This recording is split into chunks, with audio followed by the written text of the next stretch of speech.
Olá, tudo bem com você? Seja bem-vindo, seja bem-vinda. Eu sou o Paulo Ventura e há 30 anos atuando na área de hospitalidade e de eventos e com uma novidade para vocês aqui, apresentando pela primeira vez um podcast, um canal chamado Do Centro do Palco, aqui direto do Expo Center Norte. E o nosso intuito nesse momento é apenas se divertir, bater um papo com pessoas interessantes, conversar com pessoas novas, contar um pouco de história, falar um pouco do mercado de eventos, do mercado de feiras de negócio, do mercado de congressos, enfim, do nosso setor, aquele que a gente atua. E eu estou aqui junto com a Cláudia Coelho, que trabalha conosco aqui no Expo Center Norte já há 9 anos e que também vem dessa área de hospitalidade e de eventos. Bem-vinda, Cláudia. Nossa, que boas-vindas, mais chique, adorei. E assim, nosso intuito, então, como eu disse, é para a gente bater um papo, então não podia ser diferente, nós vamos estrear nossa conversa, nosso primeiro episódio dessa série, que toda sexta-feira irá ao ar, a partir dessa sexta, que nós estamos aqui hoje conversando com Rafael Cesseri. Obrigado pelo convite, obrigado Cláudia, Paulo, tenho certeza aí que é o início de algo bastante produtivo. E conversar com amigos sempre é mais fácil. Então, tenho certeza aí que você vai bater grandes papos aqui nessa sala. Vão surgir muitos assuntos. Parabéns pela iniciativa. Acho que esse tipo de ferramenta que a gente está usando aqui aproxima, estreita de fato os relacionamentos.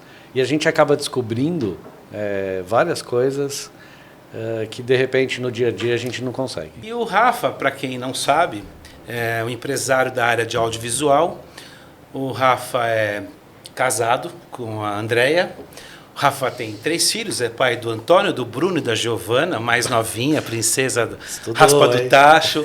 Fez lição.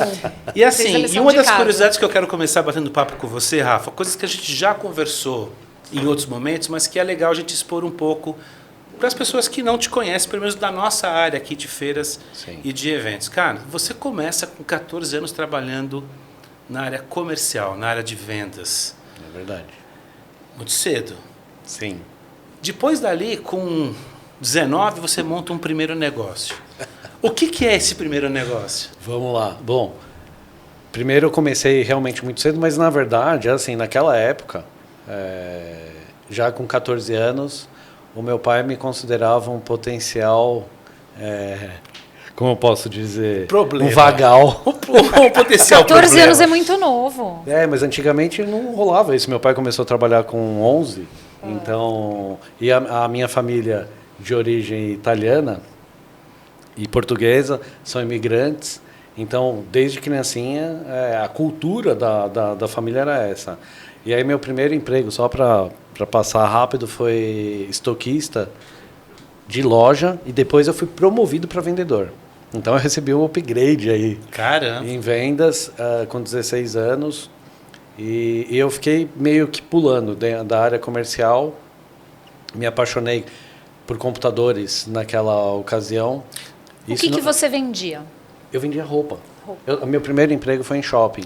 Olha. E em 1995, 96, foi quando os computadores de fato invadiram as casas brasileiras. Eu não tinha, obviamente, mas um amigo meu tinha. E eu me apaixonei por aquilo e fui estudar. E aí, aos 18 anos, eu fiz um curso de manutenção de computadores. E o meu tio é o Gil Torquato. Ele trabalha há 35 anos no Grupo Folha. Ele foi um dos fundadores, eles que criaram lá o UOL. E esse cara virou uma referência para mim. Eu cheguei para ele e falei assim, eu queria apresentar um projeto para ele. E eu entrei naquela ocasião, ele falou assim, Rafa, vai lá, conversa com algumas pessoas. O e-commerce estava começando e etc.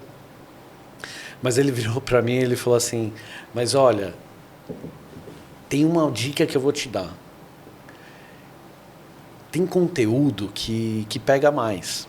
E eu acho que você deveria ir para o entretenimento e etc. Eu falei, recebi aquilo como uma boa dica e montei aos 19 anos um guia de bares e baladas e etc. E foi isso. Guia papel até então.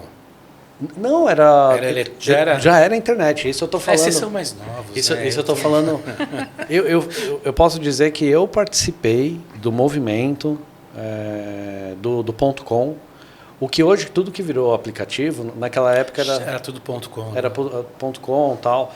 Eu vi moleques já na minha idade, o menino do KD, que vendeu o KD e ficou milionário. Então Nossa, a gente tinha... nem lembrava disso. Então, você vê, os buscadores eram completamente diferentes do que a gente vê hoje e tal. E eu participei desse movimento. A empresa, obviamente, durou 1 ano. E eu saí dali com um grande aprendizado. Naquele momento eu estava muito técnico, eu era programador de computador já. Só que eu precisava de outros skills. A parte de vendas e etc. aflorou de novo. Fechei a empresa, voltei para o mercado, fiquei trabalhando com meu pai durante algum tempo. Meu pai tinha cantinas escolares e eu fui trabalhar com ele. Ele falou, me ajuda, tem uma cantina lá que tá precisando. E olha como a vida é muito louca, né? Um dia, um aluno dele, lá da escola que ele trabalhava, chegou e falou assim, eu estava precisando de um cara de informática. Você conhece alguém? Meu pai falou, meu filho. E eu fui conversar com o rapaz, tal. Ele me indicou numa empresa. E por um acaso, não sei se é acaso, mas era uma empresa, era uma agência de eventos. Então eu entrei no mundo de eventos através da cantina do pai que alguém indicou. Quantos e você anos? foi para lá. Isso eu tinha 22 anos. E da onde que vem, Rafa, com 24, se enfiar, junto com o Rodrigo, aqui a gente tem que trazer junto essa história, você e seu primo, como é que acho que muita gente sabe que ele é seu primo. Sim, não é nenhuma inconfidência. Eu não sabia. Quem me contou foi você, Paulo. E é verdade mesmo, é primo, verdade, não é, primo, sabe, primo. É verdade. E aí, como é que faz com 24 anos investir nessa ideia, nesse mundo de locação de equipamento de audiovisual? Porque aí vocês montam, nesse momento, a R1 Solutions, que não é como a gente conhece hoje. É isso aí. A R1 nasceu para a gente fazer cabeamento estruturado de prédio. Porque antigamente internet, para você contratar individualmente, era uma fortuna. Sim, você tinha que fazer um programa junto com todo o condomínio, levar uma vez só os cabos. A ideia foi essa. Perfeito. Aí eu falei, meu pai era síndico do prédio onde a gente morava e ele deixou eu fazer. Então eu já tinha o piloto. Falei, caramba, negoção, vou ficar rico com isso daqui. Passou um tempo, a Telefônica, que era o link que a gente usava naquela ocasião, o business, né? Speed Business. Eu lembro. Eles mandaram uma carta para nós, extrajudicial, falando que se eu não parasse com aquilo, eu ia receber uma multa. E eu, moleque, me pelei de medo, parei com aquilo e ficou a marca R1 Solutions. Quando eu entrei na agência de eventos, fiquei lá 2 anos e pouco, essa veia empreendedora, aquilo não me... Eu queria fazer mais, e eu comecei a notar que a agência contratava os serviços. Ô, Rafa, mas o que você fazia na agência? Fiquei curiosa. Eu fazia TI na agência. Eu cuidava da rede, dos computadores. Era o menino do TI, sabe? Falar, que deu pau no computador. O Rafa, menino do TI. Chama o menino do TI. Só que, para minha sorte, o que começou a acontecer? Eles começaram a me mandar para evento, porque tinham muitos treinamentos, Petrobras e etc. 400, 500 computadores, eu tinha que ir lá cabear, fazer a rede e tudo mais. E eu comecei a olhar, falei, caramba, isso aqui é tudo contratado. Não era da agência. Ou seja, você começou a ver oportunidade onde os outros viam trabalho. É isso. Só que, qual foi o meu grande desafio? Eu ganhava mal, pra caramba, e eu não tinha, meu pai não podia prover, era tudo muito caro, o equipamento era muito caro. Mas mesmo assim, a empresa que eu estava trabalhando, ela perdeu algumas contas, e ela começou a mandar todo mundo embora. E eu falei, putz, eu não quero mais continuar. E ela, a dona da empresa, não mandou eu embora, para minha infelicidade. Porque na minha cabeça, se ela me mandasse embora, aquela coisa, né? Pegar rescisão e tal, ela não fez isso. Eu tentei fazer um acordo com ela. Ela falou, me deu ok e tudo mais. Saí da empresa, ela não me pagou nada. Só que eu já estava com a ideia de montar a empresa de locação. Foi aí que eu liguei, na verdade, eu não liguei para o Rodrigo. Eu liguei para o Leandro, que é o irmão do Rodrigo, que é meu primo também. Porque o Rodrigo, nessa ocasião, ele já tinha casado, estava em outra. A gente tinha perdido contato. Então, a minha história começou, na verdade, com o irmão do Rodrigo. Aí nós montamos, eu liguei para ele, falei assim, Leandro, o nome dele, falei, Nando, já sei o que a gente vai fazer. Ele falou o quê? Eu falei, alugar equipamento para evento. E na hora topou? Não. Ele virou e falou assim, cara, ele trabalhava na Penalty, material esportivo e tal. Ele falou, cara, você tá louco. A gente não tem dinheiro nem para morrer. Que dirá para comprar equipamento, que dirá para comprar equipamento. Eu falei, não, mas eu tenho umas ideias aqui, alguns parceiros, eu acho que vai dar para a gente começar tal. Saí, de fato, da empresa. E aí, no meio intermédio, eu gosto de contar essa história, porque o que aconteceu? No mesmo instante, eu comecei a namorar com a mãe dos meus 2 filhos. Do Antônio e do Bruno. Do Antônio e do Bruno. E 1 mês de namoro, ela engravidou, que foi em agosto de 2004. O CNPJ da R1 é em novembro de 2004. Nossa. Então, eu estava na seguinte situação. Estava montando uma empresa, desempregado, ela grávida. Assim, aquele momento para mim foi um choque muito grande. Eu cheguei pro meu pai e falei assim, putz, pai, preciso te contar uma coisa. A Marusca tá grávida. E ele olhou para mim, ele falou assim, boa sorte. Parabéns. Caiu uma bigorna na minha cabeça. E com 24 anos. E com 24 anos, assim. Nossa, novinho. Menino, tava ainda Novinho. curtindo muita coisa e tal. Quando eu montei a empresa, eu tinha combinado do Leandro sair da Penalty. Então, a estratégia era a seguinte, você sai da empresa e você pega a rescisão e a gente compra algum equipamento. Bom, ele virou para mim e falou assim, Rafa, deixa eu te falar, cara. Eu conheci uma garota e tô apaixonado por ela, tal, vou noivar e não vou sair da empresa não, porque aí vão ser 2 desempregados. Bom, aquilo para mim foi... Um segundo banho de água fria. Foi terrível, mas a vantagem de ter muito pouca idade é a tal da ignorância. Às vezes, ignorar os fatos... A ignorância é feliz, Rafa. É verdade. Ignorância às E vezes aí, é boa. eu me recordo que aí eu abri o CNPJ em 2004, novembro de 2000, dia 11 de novembro de 2004.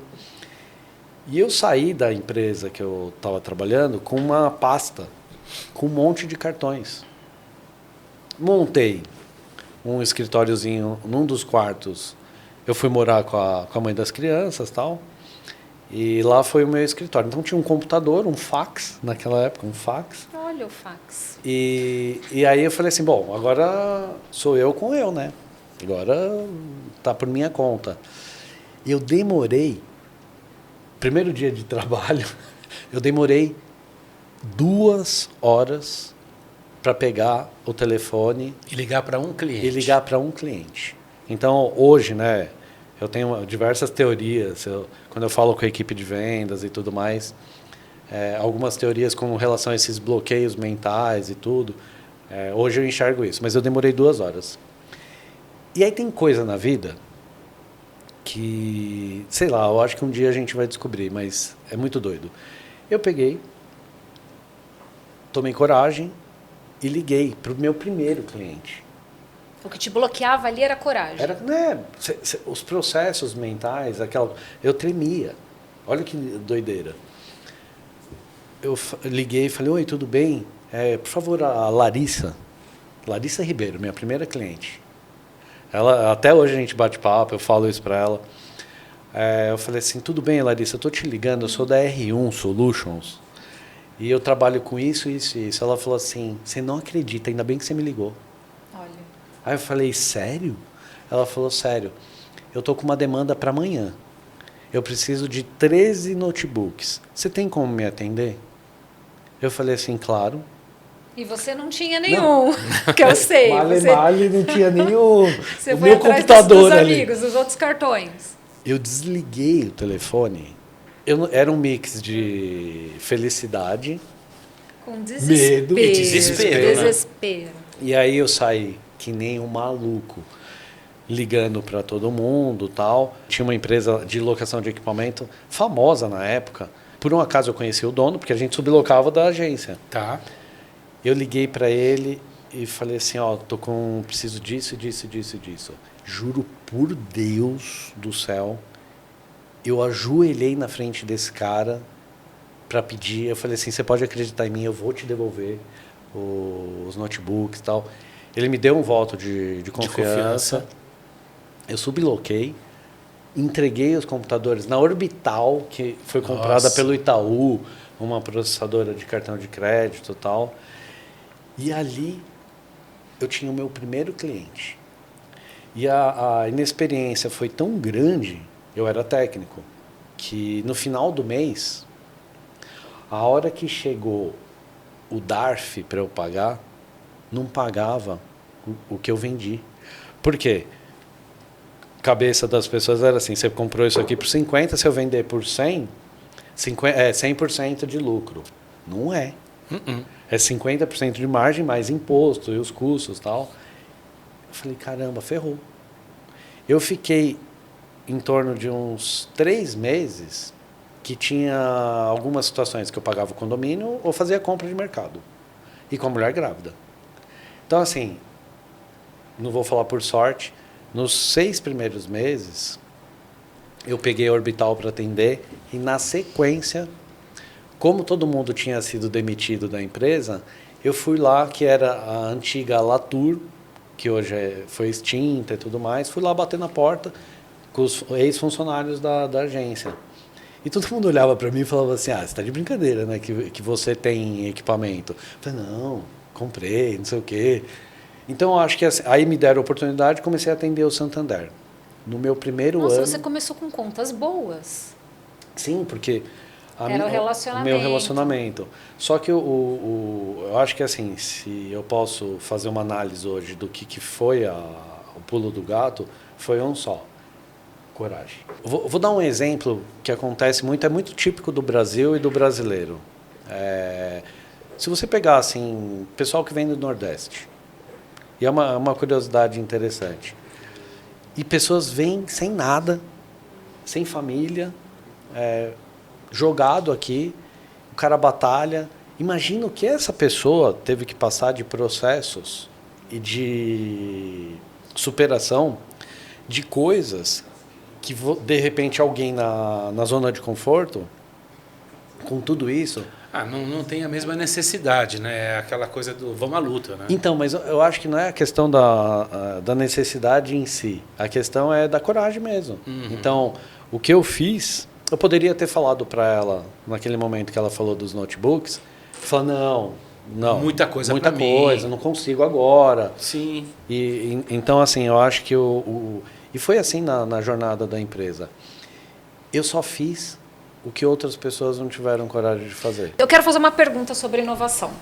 Eu andei vendo nas suas redes sociais, e a do Rodrigo, que vocês andaram por aí na Europa, Sim. nos Estados Unidos, parece até que vocês foram direto de um lugar para outro, quase porque que... vocês passaram um mês viajando aí em eventos, buscando inovações. Sim. O que é que vocês viram lá, como R1 e como Rafa, que ninguém viu aqui, ou que a gente nem sabe que está rolando assim no mundo, que está rolando em outros lugares? Conta pra gente. Então, assim, para mim é surpresa, tá? Isso foi uma surpresa mesmo. A gente está muito mais alinhado com o mundo do que parece. Mas assim, notícia boa. Uma notícia boa. Eu escolhi, na verdade, 2 feiras, que foi a NRF, que não tem absolutamente nada a ver com o meu setor, que é uma feira de retail. Inclusive encontrei Sim, lá em janeiro, a Gabriela, em Nova York. Nova York. E por que eu fui na NRF? Porque, de fato, o varejo ele está passando por uma provocação enorme e os caras estão precisando correr muito. Então, assim, a gente não vai buscar inovação em mercados que estão bem. Eu acho que a inovação, a provocação minha foi essa. Eu falei assim, vou lá, porque esses caras aqui estão precisando correr. O que a gente viu de interessante lá? E, de fato, sim, a tecnologia, seja para gôndola de mercado, utilização de displays, uma coisa que eu vi assim que foi muito legal, você pega um perfume, você tira da prateleira, ele já informa, tal. Tem um monte de coisa de tecnologia. Então, assim, olha que interessante. Imagina você pensar que um mercado varejista mesmo, supermercado de alimento e tal, o cara estaria preocupado em expor, ter destaque. Uma coisa que foi bastante interessante é o merchandising, a nova fonte de receita. Então, assim, com a utilização de painéis de LED dentro dos mercados. O LED com grande força. Isso aplica para eventos, né? Ou seja, o que disso você viu que aplica para eventos? O que a gente está trazendo, aí são coisas que a gente, de fato, está trazendo. Assim, inteligência artificial. Beleza. Então, acho que isso vem... É o grito do momento. A utilização, de fato, de tecnologias que dê experiência para o cliente. Por exemplo, a gente fez uma compra agora em torno de 20 milhões de reais em novos painéis de LED, curvos, piso. Por quê? Imersão. Então, tudo que você for imaginar, os shoppings, eu acho que... Já estão um pouco adiantados, né, nisso. E estão nessa batalha, porque o shopping, se ele não tiver mais esse tipo de atrativo... É o criar a atração para gerar o consumo, né? E evento não é diferente, tá? Porque a mesma coisa. O que a gente está vendo...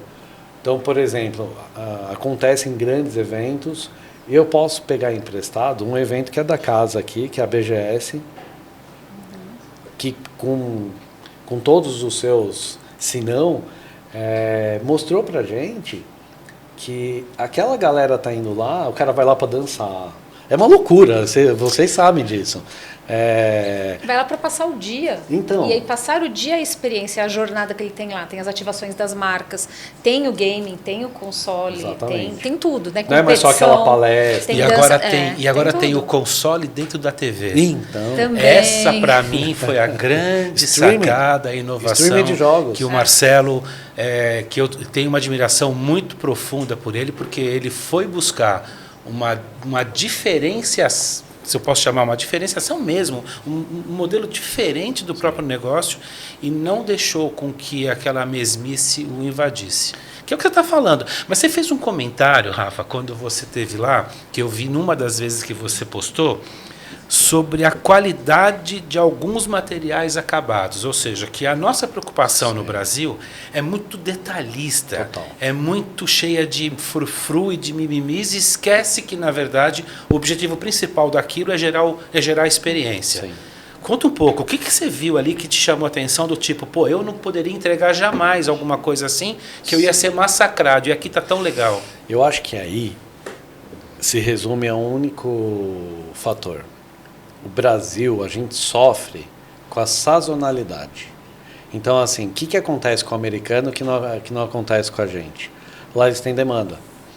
Então, isso de alguma forma, o que eles estão preocupados? É muito diferente. Por exemplo, vocês sabem disso, a gente comprou a empresa do Marcelo, que é cenografia até cenografia. A gente ficou 7 anos colocando dinheiro nessa empresa. E na minha cabeça não fazia muito sentido, mas tem um fator por isso. Veja, primeiro que lá eles não têm mão de obra, o que diferente daqui, mão de obra que eu digo... Tem a mão de obra em abundância. Ele tem a mão de obra... Aqui você tem que ter mão uma de obra qualificada. Sim. Né? Então, por exemplo, o americano, ele, pelas oportunidades que ele tem, ele não vai querer ser um montador de estande. Essa é a verdade. Entendeu? Então, o que eles criam lá? Eles ficam pensando, como não tem mão de obra, em sistemas que sejam fáceis, etc. Que precisa de menos mão de obra. Exato. E aí um outro fator, que é assim, de fato, a gente entrega muito melhor do que eles. Por isso que eu falei assim, para mim é surpresa, o que eu fui ver lá também foi a questão das montagens, se a gente estava alinhado e tal. Chego lá, o que a gente tem aqui é muito melhor do que eles têm lá. Entendeu? Em nível, do detalhe, né? No nível de acabamento e tal, porque o brasileiro, ele se preocupa com isso. Mas, por outro lado, eu acho que é assim, infelizmente, enquanto a gente tiver essas lacunas de trabalho, essa sazonalidade, o que melhorou no pós-pandemia, porque veio um movimento de mercado enorme, e aí a gente começa a dar um pouquinho mais as cartas. Né? Então, o cliente, obviamente, ele tem razão, na sua grande maioria, mas em outras situações não faz o menor sentido. Né? E aí a gente vê coisas que acontecem ainda, e eu olho e falo assim, gente, não pode ser que isso seja verdade. São carretas e mais carretas de madeira, marcenaria pesada. Um dos nossos grandes desafios aqui, inclusive, é a diminuição do uso de descarte. Né? Você ter a menor quantidade de descarte possível durante um evento. Sim. E é difícil. É um desafio. É um desafio muito grande. Muito. Mas por quê? Não é um mercado regulamentado. Na Europa e Estados Unidos você tem regulamentações mais fortes, com relação até à mão de obra mesmo. Então, quando eu estava falando da informalidade, eu acho que, assim, infelizmente, eu acho que vai melhorar, porque o SG, de fato, ele veio pesado em cima disso, mas ainda eu noto que se você tem uma empresa formalizada, e etc, você fica pouco competitivo no mercado, porque você fica caro. Então, a verdade é que seguir a trilha de ESG custa. É difícil. É difícil, é um investimento. E eu vou te confessar uma coisa, Rafa. Eu até conhecer um dos projetos que vocês apoiam e apoiavam e continuam apoiando. O André está lá hoje. Então, eu achava que ser ESG era abraçar árvore, né? E ser ecochato. E aí eu descubro o projeto Primavera, né, que vocês apoiam ainda, com os tecidos que sobram dos eventos para preencher e fazer bonecas. A partir dali aquilo começou a mudar muito a minha percepção pessoal sobre isso. Nós chegamos agora, acho que no ápice dessas duas últimas edições de feiras que nós tivemos aqui, a Celebra Show e a Expotea, de trazer para dentro dos espaços os cachorros de assistência. Nós vamos falar aqui no próximo programa, uma a cada 10 crianças que nascem com algum distúrbio relativo ao autismo, seja ele de baixa intensidade, média ou alta. E isso, criança cresce, vira adulto e frequenta evento. Sim. Então, você falar de ESG, eu acho que nós daremos aqui um outro episódio inteiro para falar sobre isso. E dentro da área de tecnologia, o ESG é muito importante, porque ele é rápido de você atingir a maior parte do público que você quer atingir. A R1 hoje, além do projeto Primavera que a TES já vinha fazendo, quais outras ações de ESG que você hoje está praticando? Hoje a gente apoia o Olhar de Bia, que é uma ONG de Guarulhos. A gente está engajado com a CUFA, né, Central Única das Favelas. Com o Expo Favela, né? Com o Expo Favela e outros eventos ao longo do tempo. Mas o que eu gosto aí é a coisa do propósito, né? Então, não é... Que bom que as pessoas agora virou uma moda, de alguma forma. Uma moda positiva. É isso. Eu acho, mas eu sempre parti do princípio que tinha que ser... No fundo, eu acabei comprando a empresa do Marcelo, foi por conta da história toda, não foi por conta do... Porque naquela época, se eu falasse assim, nossa, eu ligava para aquilo, eu não ligava para aquilo, entendeu? Então, eu aprendi no meio do caminho, porque através das nossas empresas a gente pode fazer muita coisa. Então, e muitas vezes não é doar dinheiro... Porque isso não é o... E é verdade, porque a gente descobre uma coisa, né? Olhar para esse lado do ESG não vem das empresas, vem do indivíduo. É isso. Mas as empresas são CPFs, né? Exato, as empresas são CPF. É que a gente, obviamente, a gente fica numa estrutura corporativa... mas só tijolo, só parede, só mesa, só cadeira. Mas no fundo a decisão é nossa. Hoje, por exemplo...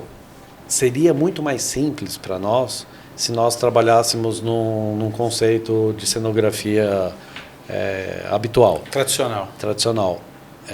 Além de mais barato, é mais fácil fazer. E a gente fica ali no propósito. Então, ter propósito, eu acho que é o grande lance.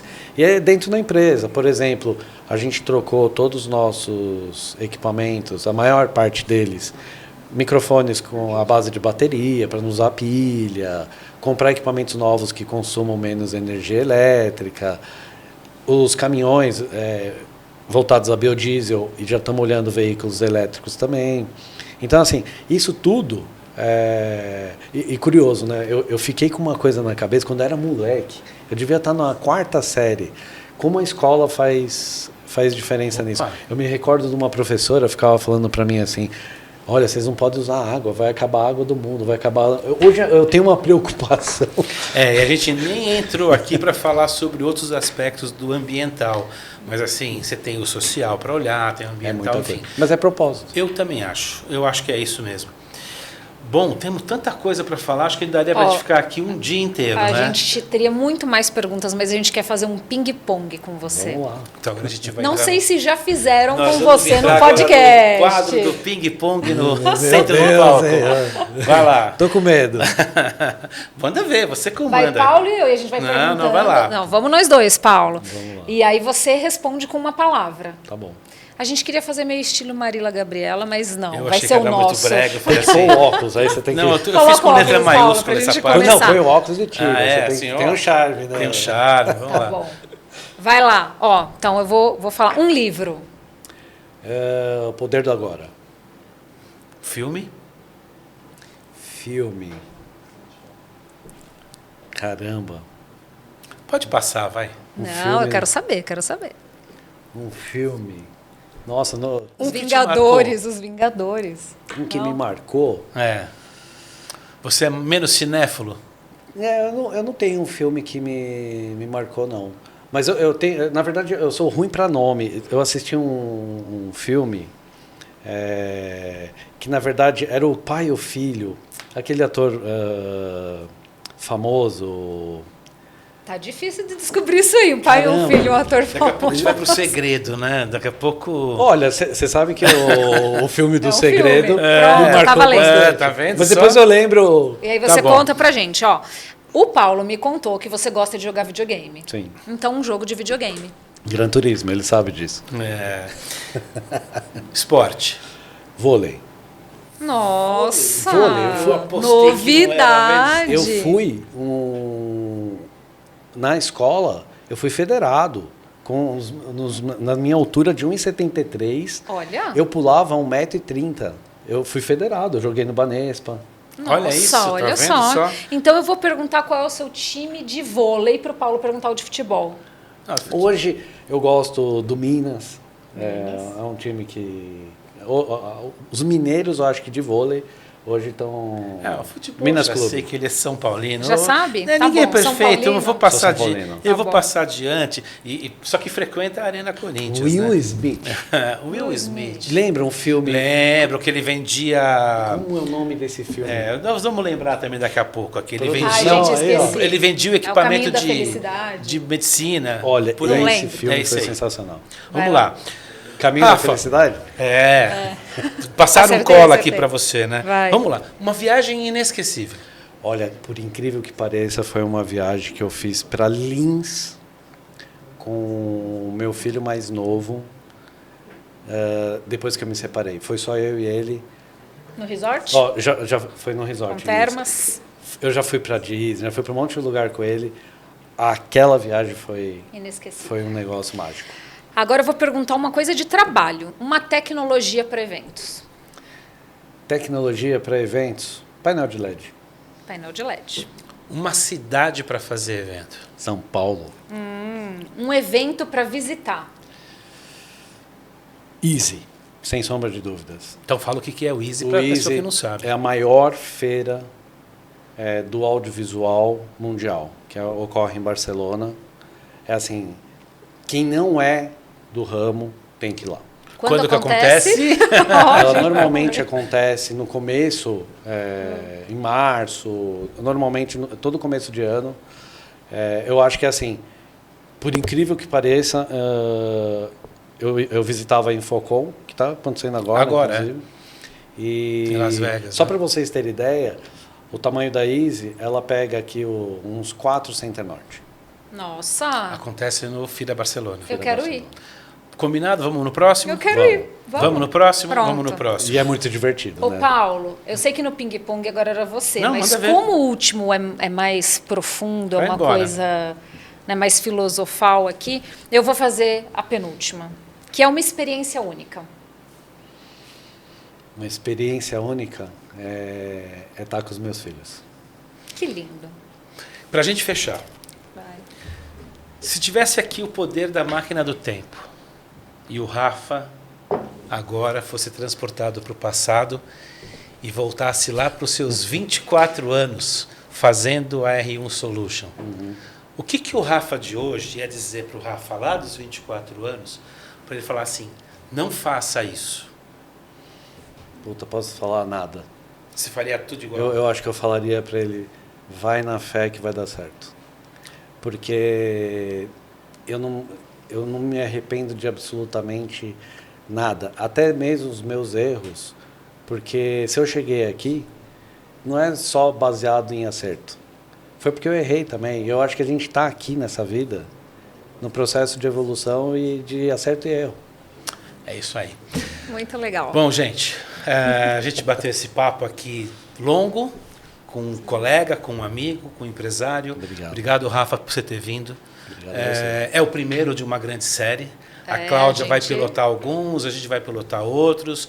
Nós podemos voltar a conversar com você quando a gente precisar e achar que você tem uma agenda para a gente conversar.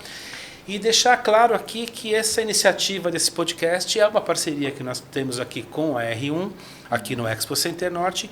E a ideia, como eu disse, é toda sexta-feira nós estamos com um vídeo novo falando um pouco de pessoas, falando um pouco de negócios e procurando levar um pouco de conhecimento e, principal, despertando interesse nas novas gerações pelas atividades que nós fazemos hoje, porque elas são literalmente uma atividade limpa, sustentável, de grande futuro, com grande performance para frente. Não é só pela grana, afinal de contas a gente também trabalha por isso, mas dá prazer de fazer o que a gente faz. Beleza? Obrigado. Obrigado por ter vindo. Obrigado pela oportunidade. Obrigada, Rafa. Sou muito grato, de verdade mesmo. Ter vocês como amigo, o Paulo, acho que me deu muita oportunidade e eu tento... Eu sei que às vezes eu não consigo, mas eu tento a todo momento tentar contribuir e responder à altura aí o que vocês precisam. Obrigado pela oportunidade. Beleza, Cláudia, quer fazer uma consideração final? Obrigada, Rafa, por ser nosso primeiro convidado, nossa cobaia. Deu certo, começamos. É isso aí. E Obrigada, você... Paulo, também. Exato. E para você que está assistindo, é assim... se você gostou desse conteúdo, deixa um like, curta a gente, curta o canal, se inscreve, aquilo que todo mundo pede, mas faz sentido. E mais do que isso, mande críticas, mande elogios, mande notícias, que a gente está aqui para atender e para fazer acontecer. Vai vir mais por aí, mais para frente a gente fala um pouco mais e comunica as nossas próximas novidades. Valeu, um abraço, fica com Deus e até a próxima semana.